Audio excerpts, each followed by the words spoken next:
première étape consiste déjà à construire son préventif à partir de 3 questions. Quelles sont les mesures de maintenance conditionnelle qu'on peut avoir? Donc, qu'est-ce qu'on peut mesurer qui soit caractéristique de l'usure d'un certain nombre de composants ou de la machine? À quelle fréquence on va les relever? Et quels sont les remplacements systématiques qu'on va avoir à réaliser si on ne peut pas le faire sous forme de conditionnel? Alors, ce programme, c'est un tableau que l'on crée pour chaque équipement sur lequel on va avoir le préventif. Et ce tableau consiste à noter pour chacun des composants les opérations de préventif qui sont à faire. Donc, derrière, pour chaque organe, on va regarder à ce moment-là ce qu'on prévoit de faire, savoir s'il faut que l'équipement soit arrêté, le temps nécessaire pour réaliser l'intervention, quels sont les intervenants qui vont avoir à le faire, leur spécialité, ça peut être aussi des opérateurs de production, dans certains cas, le niveau de maintenance qui est concerné et bien sûr la fréquence avec laquelle on va avoir réalisé ce travail. Et ça permet comme ça de voir et de vérifier qu'une intervention qui est par exemple quotidienne, on va multiplier sa charge, sa durée par 250. Si c'est 1 heure, ça va représenter 250 heures par an, donc une charge considérable. Et le fait de la passer de quotidien à l'hebdomadaire, ça fait passer de 250 à 50, une charge qui est beaucoup moins importante.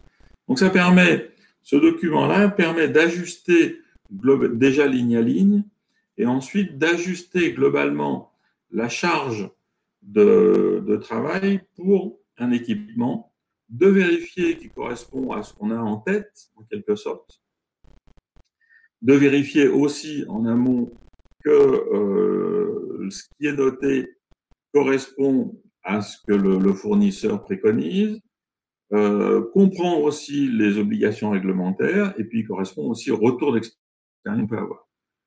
On va pouvoir ensuite, à la limite, en faire un pour chacun des équipements du site et savoir ce que représente en particulier la charge totale représentée par la maintenance préventive, la charge totale prévue.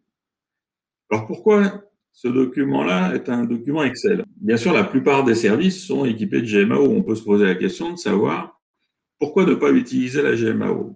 Toutes les GMAO sont capables de dire, voilà, vous avez réalisé tant d'heures de préventif sur telle machine dans l'année dernière. Alors là, il s'agit de savoir ce qu'on prévoit. Et on le fait avant d'insérer ces différentes interventions à l'intérieur de la GMAO. Et ça permet de faire de façon comme ça, en construisant progressivement l'ensemble du préventif, d'avoir l'ensemble de la charge de travail de préventif prévu pour l'ensemble des machines du site. Ça permet également de répartir entre les machines la charge de préventif et de voir si la charge totale est compatible avec les possibilités et les besoins du site. Alors en fait, le plan de préventif, il est idéalement construit par les techniciens ou les ingénieurs chargés de travailler sur la fiabilité et la disponibilité des équipements. Mais quand on confie une feuille de ce type-là à un technicien, il est capable, dans la journée, de remplir une feuille directement liée aux machines pour lesquelles on lui demande de le remplir.